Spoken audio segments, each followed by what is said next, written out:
Hey everyone, this is Sucky Briggs and Sensei Briggs. We're going to do a training video for tonight, Thursday night. What is today? The 26th. Are you sure? Yes, Positive. positive. Okay. All right. So anyway, I don't know. Thursday, right? Thursday. So today's Thursday, March 26th. Kind of losing track of the days and everything since we're on this house arrest, if you will, or not really house arrest, but the coronavirus having to stay in and stuff like that. So anyway, we're going to do these training videos tonight. And this is going to be the one that is going to carry over all the way in to next Tuesday. To next Tuesday. So we're going to go through that. What we're going to do tonight is dodging, blocking, dodging and countering. This is an exercise that I was taught when I was taking Jeet Kune Do. Our instructor went through this exercise. It's all done from a horse stance, kind of puts you in an awkward position, and you do it based upon your partner's movement. You know, like when your partner moves, make a move towards you, you're either dodging and you're blocking your partner, or you're dodging and you're countering your partner, or you're ducking below your partner's punch and blocking it, or you're ducking below your partner's punch and you're counterattacking. You don't have to have a partner to do this. You can do it by yourself. For some of you, you know that this is on the orange belt test, I believe. So you've got to do this for your orange belt test. When you do it for an orange belt test, you don't have a partner most of the time when you do it. Of course, the black belt board can make you do anything they want to, but you don't really have a partner when you do it for your orange belt test. But when we do it for your green belt test or your brown belt test, then we'll want you to react off of your partner's movements. So we'll do let's do the dodge and block first. So while you're over there on the outside, let me just get in a horse stance there. And since you're on this side, we'll have you moving to your left there. So since you're going to move to her left, we're going to call this is going to be called a dodge and block with your right. Now, in order for her to block with her right in this exercise, she's got to move to her left. And the only thing she's really going to do is take a side step from a horse stance to her left side, and she's going to throw a block with her right hand. So that's dodge and block with your right. Now, the type of block she's going to throw with her right hand is going to be a middle outside block. So that's the exercise. And we're not going to do this full speed because we want you to be able to see it. We're just going to kind of, not even really medium speed. It's really going to kind of be slow so you can see the technique of it while she's doing it. So dodge and block with your right. And again, if she's blocking with her right, that means she's moving to her left. Ready? It's middle outside block, as you can see. And their partner will punch or kick. She moves to the left and she blocks. Knee, boom. Now, we'll switch sides right here to give enough room to work with. And we're going to do dodge and block with the left, which is going to be this side. So in order for her to block with her left, she's got to move to her right. And this is called dodge and block with your left. Same thing, she's going to throw a middle outside block. It's the same thing as what she just got through doing, except we're just doing it from the other side. I'll punch, she moves to her right, side step to her right after horse stance, and block with her left hand, middle outside block. Ready? Itch, boom. Knee, boom. And that's how you do it there. Now, and we'll just stay on this side for now. So we'll do dodge and counter. So you have a dodge and block from a horse stance, and you have a dodge and counter from a horse stance. Now, when she counters, if she's moving to her right, she's going to counter with her left, because if I come at her like this and she moves to her right, she steps over here to the right. She can't really counter with her right hand. So she's got to counter with her left hand. And where that counter is going to be, she's going to dodge my punch and counter, and she's going to counter with me right in the ribs. Boom, like that. So that's how you do this one. So this one's called dodge and counter with your left. Ready? Ish, bam, knee, boom, right there. And we'll switch sides again. This time it's going to be dodge and counter with your right. Again, if she's countering with her right, she's moving to her left. So this is called dodge and counter with your right. Ready? Ish, right in the ribs. Knee, right in the ribs. Okay? So that's dodge and counter. We have dodge and block and dodge and counter. It's called dodge and block with your right or dodge and block with your left. Remember, if you're blocking with your left, you got to go to the right. If you're blocking with the right, you got to go to the left. Same thing with the counter. Dodge and counter with your right, so that means she's moving to the left. Or dodge and counter with your left, which means she's moving to her right. So the next thing that we're going to do out of this is called ducking. So it's going to be low duck and counter, or low duck, low duck and block, or low duck and counter. We'll do the blocks first. So as you can imagine, just by the wording of it, low duck, that means she's ducking low, she's ducking underneath my punch. And when she blocks, if she's ducking underneath my punch, she can't throw a middle outside block because the punch is coming directly out of her body. So the only other block that she can throw off this is going to be a high block. She's going to duck underneath it and throw the high block up and block my punch with a high block. So this is going to be called low duck and block with your right. She's just simply going to duck low from a horse stance and do a high block with her right hand. That's all she's doing. When you do it for a belt test, we just call it out. Like I said, if it's one initial belt test and you do it without a partner, as you go up, you have to react off what your partner does. So if your partner's standing here, for instance, let's say you're doing this for a brown belt, your partner's standing here, for instance, when you see your partner do this, you've got to react off your partner's movement and block it, okay? So again, we're not going to do this fast because we want you to be able to see it. So this is going to be a low duck and block with your right. Ready? Ish. Boom. Knee. And there's the block. Now we'll switch back over here and we'll do low duck and block with the left.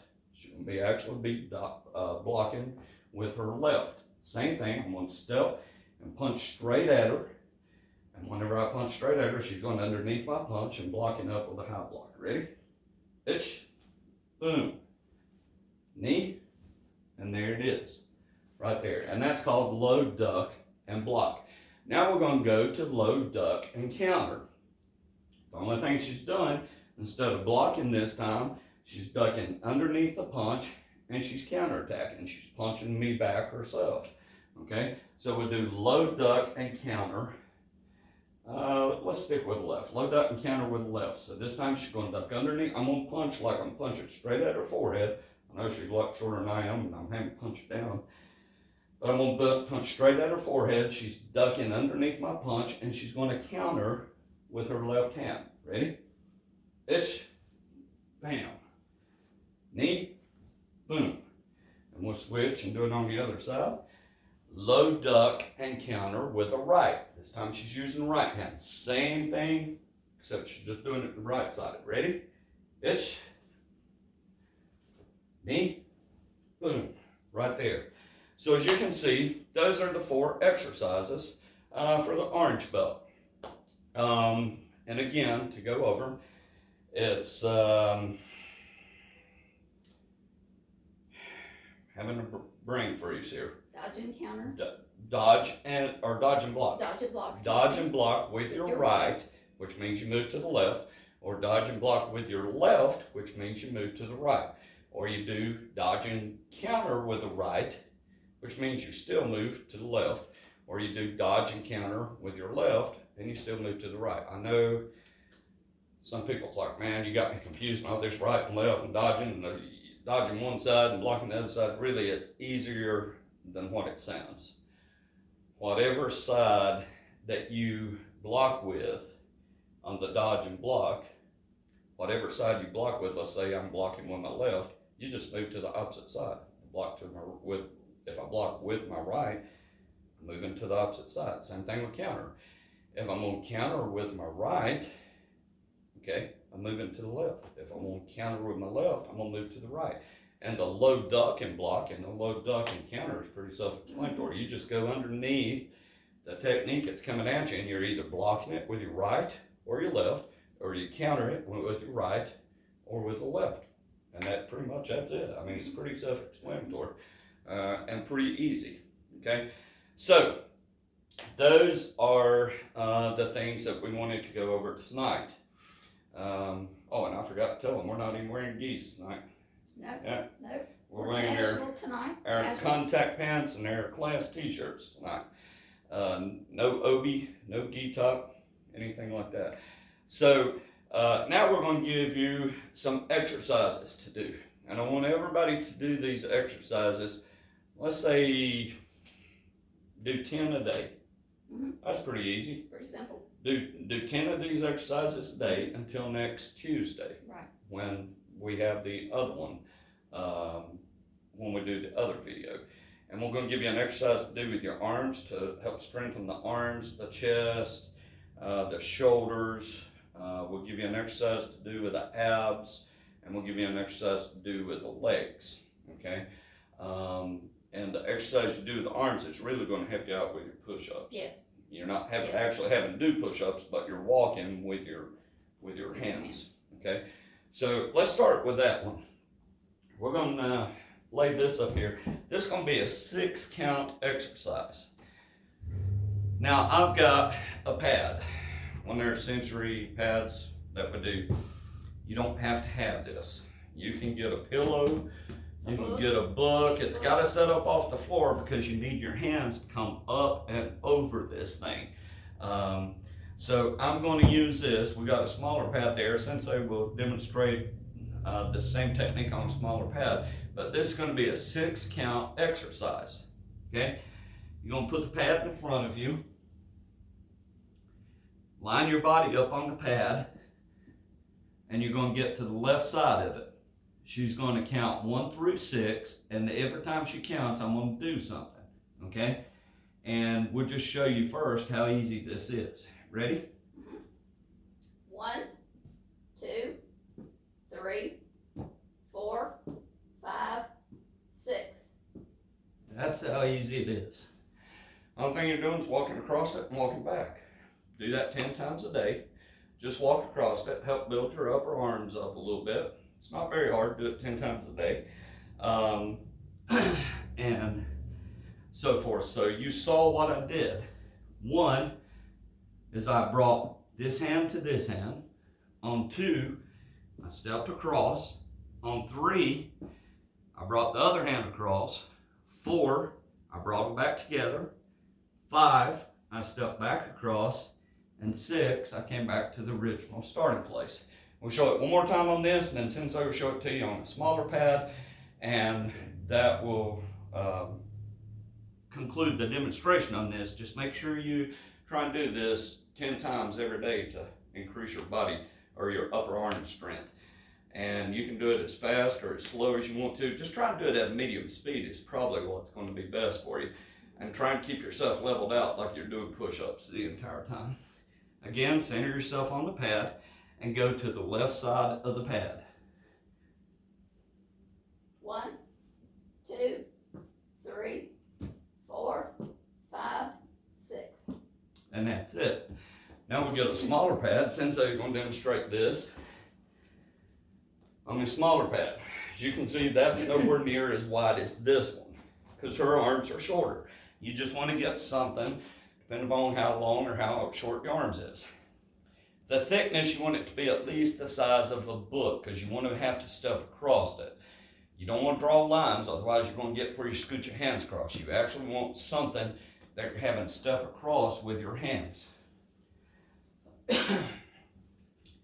She lines her body up with the pad, gets her hands in position, and here we go.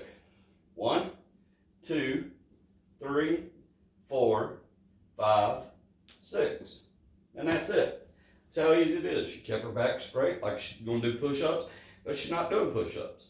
She's just walking across the pad and walking back. It's a 6 count exercise.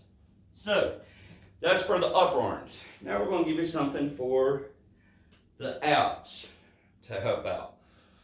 If you've got a partner, this will probably work out best if you use a partner. If you don't have a partner, you can go and slide your feet up under, I don't know if the camera can see, but slide your feet up underneath your furniture to hold your feet down, and maybe just punch against the cushions of a couch or a chair or something. You can find something to do. If you don't have one of these pads, no big deal. You don't need one. You can take a pillow off your couch. Do the same thing. We will do it on a pad just to show you what it looks like first, and then she'll transfer the pad out and grab a pillow to show you that you can do the same thing on a pillow. Now, if you do have a partner, you need to sit down, have your partner get in a seiza position right in front of you. Okay? You just stick your feet underneath your partner's legs while they're sitting in a seiza position. She's going to hold the pad up. And you're going to do this 10 times. When she says, you'll start from a lying down position like this. She'll say up, and you come up and punch, and that's 1. Up, you come up, punch, and that's 2. And first punch is the left hand, second time I come up is the right hand. Singular punches. And then the next time she does it, when she says up, I'll come up, alternating punches. And then the third time, I'll come up, double punch. We'll just give you a quick demonstration. Up. Ish. Up. Knee. Up. Son, now we'll do alternating punches. Up. Itch. Up. Knee. Up. Son, now we'll do double punches. Up. Itch. Up. Knee. Up. Son. Now, and that's pretty easy to do that, and it works your outs. Okay?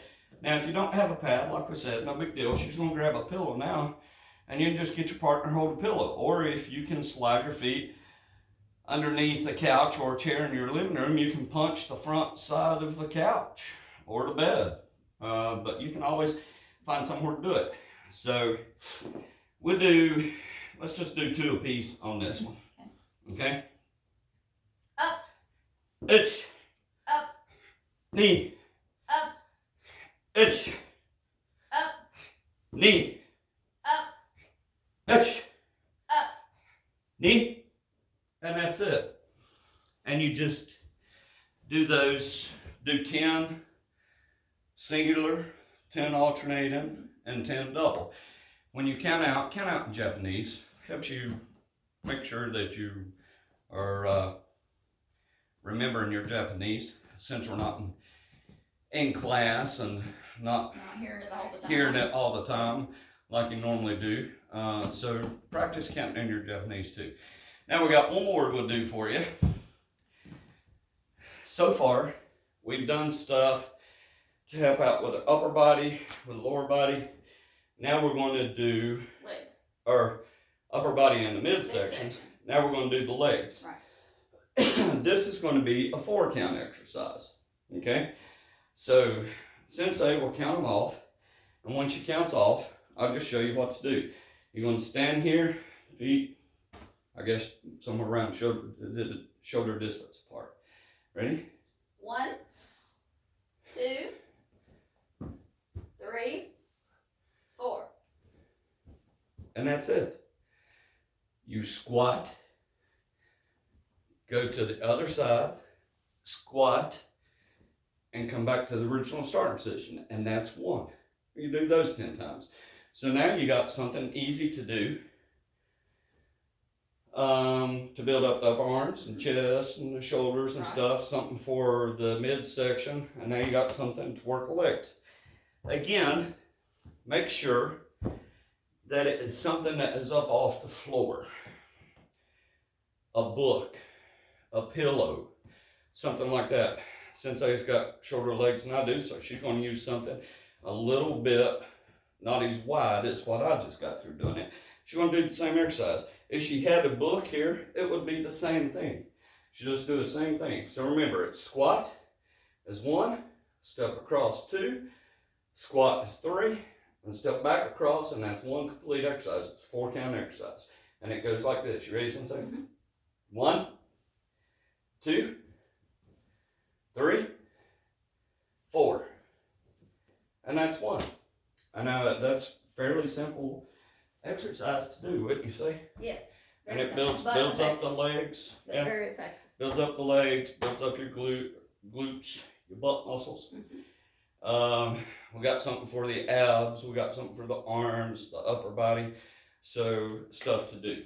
Okay. Now we're going to get on to the assignment for next Tuesday. Yes. No written assignments this time. I bet you're all saying, thank goodness. So no written assignments on this, but we are going to give out a physical assignment. Yes. Okay. Not only do we want you to do this 10 times, arms, abs, the legs 10 times a day. Mm-hmm. We want you to do that 10 times a day, but we want you to shadow box 10 minutes every day. Yes. Don't do it 10 straight minutes. Some of you may not be able to go 10 straight minutes. Some of you may, but don't do it 10 straight minutes. Either do it 2 5-minute or 5 2-minute increments. And when you shadow box, use both your right side as well as your left side. You know, both your fighting stances there. Don't do it on one side. So we want you to do that 10 minutes every day, shadow boxing 10 minutes every day. And footwork, yes. yep. Make sure you use your footwork. Yep. And now if you have a punching bag or a bob at your house, you don't necessarily have to shadow box. You can hit the bag or hit bob or whatever. And along with that, we want you to throw 500 kicks and 500 punches with each arm and each leg and both fighting stances before next Tuesday. Yes. That is not that many. If you break it down, I think that's 500 a day? 5 days. Let's see. Friday, Saturday, Sunday, Monday, Tuesday, 5 days, and 500 if you do 100 a day, which you can do 100 a day easy. Mm-hmm. But use footwork, practice your footwork. What we're trying to do is keep everybody moving since we can't be in class, we can't do any drills in there, and we don't have a whole lot of room in our living room to demonstrate other drills, so we're coming up with more compact drills for you to do. But again, shadow box 10 minutes every day. Do the upper, the mid, and the lower body workout 10 times every day. And sometime between now and Tuesday, just make sure you throw 500 kicks and 500 punches with both arms and both legs before next Tuesday. Okay, and that gives you 5 days to do that. Now, try to do a little bit every day. Don't try and knock it all out. Let's say Saturday you don't have anything planned and don't knock it all out Saturday and not do anything Friday or Sunday or Monday or Tuesday. Exactly. Do a little bit every day. We're trying to keep you moving every day since we can't be in class, like we said. So do this 10 times every day. Upper arms, midsection, lower body, 500 techniques, both arms, both legs, both fighting stances. Not every day, just between now and Tuesday. And what else was it? Shadow box. Shadow box. 10 minutes every day. 10 minutes every day. You could actually take probably 30, 40, 45 minutes every day and knock this out every day. knock it out every day, and that includes the techniques that you're supposed to throw Yes. too. And that's not a long time. We're in class 2 hours. 2.5 hours. Yes. Okay, so you could take 30, 45 minutes if you stay with it and not, do something for like 2 or 3 minutes and take 15, 20-minute break. Mm-hmm. If you stay with it and work constantly for 30, 45 minutes, you can knock this out easy every day, just working 30, 45 minutes. Okay. And these exercises for the upper arms and the abs and the legs, a lot of you have trouble with push-ups. So these are really, really good to do to keep you, while we're out of class, exercising and moving, but also to help build you up, because you all got belt tests coming up. Right. Okay, let's face it. At some point, we're going to get back to class. We're going to be back in class, and we're going to be spinning people up to get these belt tests done. So while you're at home, and I know you have other things to do, but take some time and do these exercises. And also, this is where integrity comes in. Right. This is where your integrity comes into place, and your character. If you are at home and there is no one there but you have to hold yourself accountable and have enough integrity about you to do what's asked of you and be honest and say, yes, I did it. Don't sandbag it. Yeah. Okay, don't sandbag it. Because it's going to show up. It will show up. If you're sandbagging, when you take your belt test, it will show up. Because then we'll be like, what about all these workouts you're supposed to be doing every day while you're at home? Because let's face it, everybody's at home. Most everybody, I think Brian might be the only one I know of in class that is going out and working every day. But most everybody's at home. But to go along with that, I really want to do this. I want to give a shout out to all the adults that are in our class. Yes. Because you've got adults that is either out there working, they're still trying to take care of business at home, they're still trying to take care of kids. Sensei Carr's got two teenagers. Well, Evelyn's almost a teenager. 2 teenagers at home. Joanna's got a 2-year-old at home. For you adults, Angela, she's got 6 kids at home. For you adults that is getting this knocked out and still taking care of business, I gotta hand it to you. Yeah, kudos to you. I gotta hand it to you because you've got other things going on and you're still doing this. And for the kids, if you're not doing this, you should be ashamed of yourself, because these adults are doing it, and they've got other responsibilities. They got to keep the family going. They got to keep doing what they need to do, and they're still taking care of their business. Matt's another. Yeah, Matt is another one. Kids, yep. He's working. For the adults that's out there, way to go. Way to stay with it. Keep the metal to the pedal. Good things will come to those that work hard for it. And for the kids, you work. And I'm not saying that the kids are not working hard, but the adults have got a lot on their plate, and they're still pushing it and going with it. So everybody just continue working real hard and doing what you can. Let's stay with this, because this too shall pass. Yes, it shall. It'll get over, and then we'll be back in class, and we want everybody to be, hey, this is time to get really, really good. When you come back in class, everybody should be a whole lot better, because you've got all this time, because you're staying at home basically, with the exception of Brian, I think, that is out working, but most everybody else is staying at home. So here's time for you to really get yourself geared up. Absolutely. You got anything else before we go? Nope, I'm good. Okay, all right.